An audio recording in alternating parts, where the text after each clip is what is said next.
Is it possible to recession-proof a home without doing anything in particular to the house itself? I wouldn't have thought so, but Green Acres, which I spoke about in the previous episode, really put this concept to the test. Just to bring you up to date on that story, I moved into the neighborhood in 2006 and ended up buying a house in the neighborhood in 2007. And unfortunately, I had to sell in 2010. Now, that was amazingly bad timing, because we basically bought at the peak of the housing bubble and sold just about at the bottom of the housing crash. And so we should have lost a lot of money. And it was a really terrible experience for millions of people. And my heart just goes out to anybody who was affected by that. I know there's a whole generation of Americans who are very hesitant to buy a family home as a result of that experience. And I myself saw the aftermath of this driving through towns in Ohio where you had mile after mile of boarded up houses. It was really a terrible economic tragedy. So I was very surprised when we put the house up for sale that we didn't end up going underwater like so many millions of other people. Did we just get lucky? Did we do something amazing to the house? No and no. What we did instead was participate in making the neighborhood itself a much better place to live. And in so doing, we accidentally positioned ourselves to be nudged by history itself. Cities, designed like modern Edens, for economic and ecological abundance. I'm Kev Polk, your guide to Edenicity. Welcome to episode 24, where I'll discuss some surprising trends in green real estate, including how to recession and disaster-proof your neighborhood and your home. So let me establish some basic parameters about my personal experience. I'm certainly not a real estate professional, so I can't say how universal my experience is. I do know that the house that we bought had sat on the market for something like 11 months before we bought it. It was a 50-year-old house in a very nondescript development, very close to the university, and we paid about $155,000 for it. Now, I went to Zillow and tracked the housing market as a whole and looked at what we should have ended up getting for it 3 years later. And that amount works out to about $125,000. So we should have lost about $30,000. But instead what happened was we put it up for sale. It was on the market for 3 days, and we ended up closing at $165,000. So we actually ended up making a profit of $10,000 and performing about $40,000 above the market. How did we do that? Now, granted, it was a university neighborhood, and I figured, probably naively, that a university neighborhood would be somewhat inoculated against the general trend in housing. But that doesn't explain why it sold so fast and did so at a profit. Did we fix it up? Well, a little bit. There were no major upgrades, just routine maintenance. We had to install a radon blower. We had to replace 4 leaky skylights. I got up on a ladder and reglazed all 22 windows. That was a real pain. And we ended up painting 3 rooms. And wouldn't you know it, one of the toilets just flat out broke and started leaking in the bathroom, and this led to an amateur bathroom upgrade. One could argue that the lack of quality of work that we put into it could actually reduce the value, not raise it. In any case, selling in 3 days rather than 11 months is a really big step up. And again, there weren't that many realtors in that town. It was all pretty much the same crowd. I didn't write especially convincing sales copy. It was just pretty obvious stuff saying what a great, wonderful green neighborhood Green Acres has become, and we've done some upgrades to the house. Have a look. So it wasn't that big a step up in terms of the house. The only remaining factor that I can think of is that in those 3 years, the neighborhood had gained enormously in reputation as we established it as an environmentally sustainable place to live. Now, if our experience also applied to all of the other houses in that neighborhood, and I think it would, then what we did as a neighborhood, redefining ourselves as a sustainable place to live, took what would have been a $10 million slump when you add up all of the values of all of the properties and turned it into a $4 million bump. So our activities as a neighborhood becoming more of a village and a better community for each other added $14 million of value. Now again, I'm interpreting from very limited data here, but it's really intriguing and really encouraging, and so I decided to dig into it a little bit further. Here's what I found. My first stop was the book Designing Sustainable Communities, Learning from Village Homes by that development's instigators and designers, Judy Corbett and Michael Corbett. And on page 79, as I mentioned in a previous episode, they pointed out that over a 20-year period, the community's reputation had changed from that hippie subdivision to the most costly place per square foot to live in Davis, California. So that encouraged me then to get online back in 2017 and look up other green neighborhoods. I used Mother Earth News to come up with a list of neighborhoods in Texas, Tennessee, Oregon, Illinois, Virginia, and Arizona. So we're talking all sorts of different climates. And then I got on Zillow and looked up the values of homes in those neighborhoods compared to surrounding neighborhoods.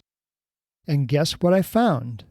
In just about every case, houses in the green neighborhoods fetched a much higher price than the surrounding neighborhoods. So, for example, houses in Mueller, Texas went for $500,000, while in surrounding Austin, Texas, they went for $300,000. Houses in the Madison Street development in Tennessee fetched $250,000, while in surrounding Chattanooga, they went for $210,000. In Oregon, the Northwest Crossing development, units sold for $600,000 on average, while in Bend, Oregon, the surrounding area, they went for $380,000. In Prairie Crossing, Illinois, houses went for $360,000, while in Grayslake, Illinois, they went for $210,000. Garden atriums in Virginia went for $700,000, while in Pequasin, they fetched a measly $300,000. In Arizona, units in Savannah fetched $220,000, while in the greater Tucson area, they went for just $150,000. So the developments that were blatantly green actually fetched a premium. Now, does this prove my case? No, it's not a very large number of houses to survey, and I don't know much about the surrounding areas. I just know that green development doesn't hurt your property values.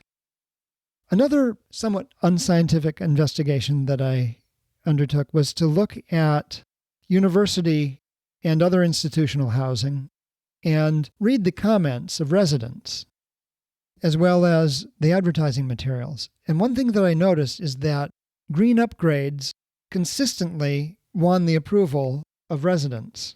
So here's a quote from a resident's review from one of the housing developments serving the University of Virginia. I just renewed for my 4th year here at UV. I love all of the improvements being done to make the community more eco-friendly and updated. Great place to live. So one of the trends that the land development community really has to get a grip on is that the upcoming generation of buyers and renters really puts green living at a premium. I just presented a hint of evidence that green development is profitable. That said, this is just the first hint of what's possible. I think in real estate we must be in an Apple computer moment right now. I mean, back in 1976, when Steve Jobs founded Apple Computer, there were really big mainframes, and then there were basically hobby kits that people played with and experimented with, and not a whole lot in between. And the genius of Apple Computer was to take some of the really cool features that people had in their hobby computers, things like spreadsheets and word processors, and make those available to the masses. And there was kind of a follow-on revolution with the launch of the Macintosh in the 80s, which made computers much, much easier to use. And so you didn't have to be a specialist to get the value out of the thing. Similarly, Green lifestyles have basically been hobbies. This has been true for at least 50 years. And the big question is, has it worked? Has it actually reversed climate change? Has it actually slowed the vast increase in mass extinctions? All it has done, and this is an important thing, is to raise consciousness, but that's it. All it has done is create a market for Edenicity. Right now, we have people trying to live green in neighborhoods all on their own and telling each other this is how we're going to change the world, by each of us having our compost piles and gardens and sharing stuff with our neighbors. And all of that is good because it builds the culture that's receptive to what's to come, just like the computer hobby clubs built some awareness and understanding of what computers were good for in the public's mind. But just as we can't all be specialized computer hobbyists, very few people can make a personal career out of making environmentally friendly choices for the planet. We've got to live our lives. What people need but don't know they need is a turnkey way to live far greener than is even possible for anyone to do as a hobbyist. That's what's been missing for 50 years. Episodes 8 and 9 showed why developers brave enough to go all the way with Edenicity will enjoy higher profit margins and vastly larger markets, while offering buyers a higher quality of life at a much lower price. And so it is incumbent upon developers to bring this revolution to the people by packaging it in a comprehensive way, just as Apple Computer did with the Apple and the Apple II and the Macintosh, all the way up through the modern-day iPad and iPhone. Do you get the depth of what I'm talking about here? I'm saying that cities need to be designed like consumer products. Decades ago, this would have been a ridiculous thing to say. Cities were so complex. There's so much emergent behavior, so much chaos to them, so much unpredictability in how they grew and changed and evolved that such a notion would seem laughable. But now we have self-driving cars. We have very complex, highly integrated computer systems. We've gotten very good in just the last few decades at managing tremendous complexity.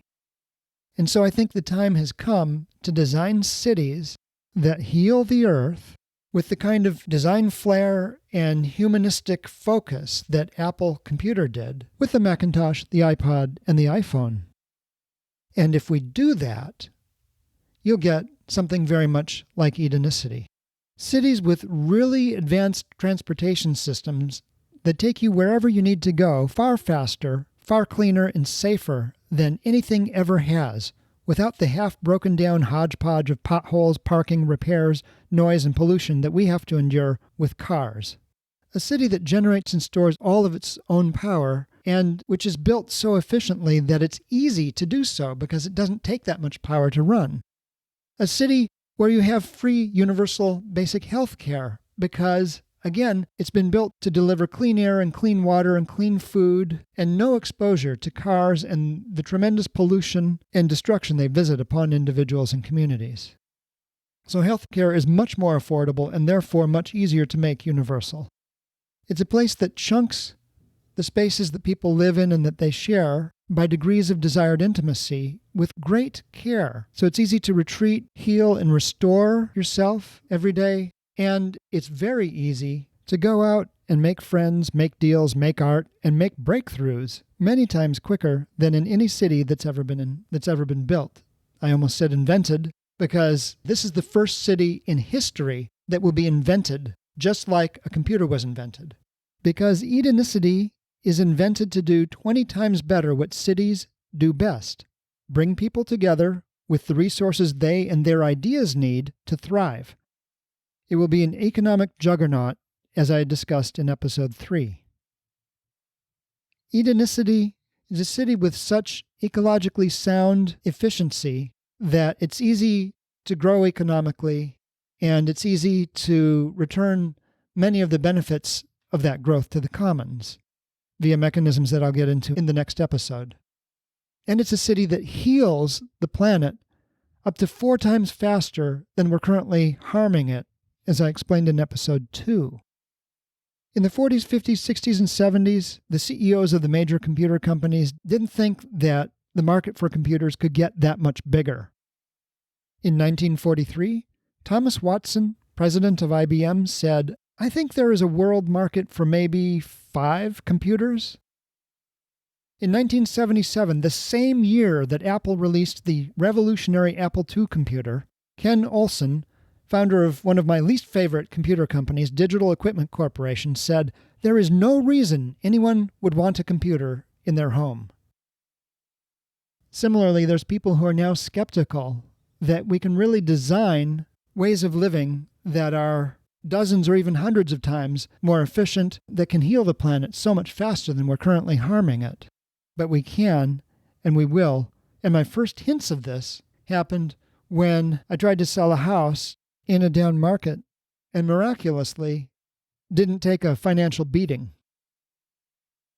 I have a feeling that I've just scratched the surface here. I don't really aspire to be thorough. I just want to show what's possible and what's already happening. How many more clues is it going to take for the business world to catch on to the raw scale of what I'm talking about here? Edenicity will restructure housing, food, energy, transportation, even medicine to a far more profound extent than the smartphone has restructured and redefined communication worldwide. If the past 50 years belonged to the computer, the next 50 will belong to applied ecologists, that is to say permaculturists, who think big. If you've enjoyed episode 24, please be sure to subscribe so you don't miss a show. If you haven't already done so, please visit Edenicity.com to download a copy of the Edenicity reference design.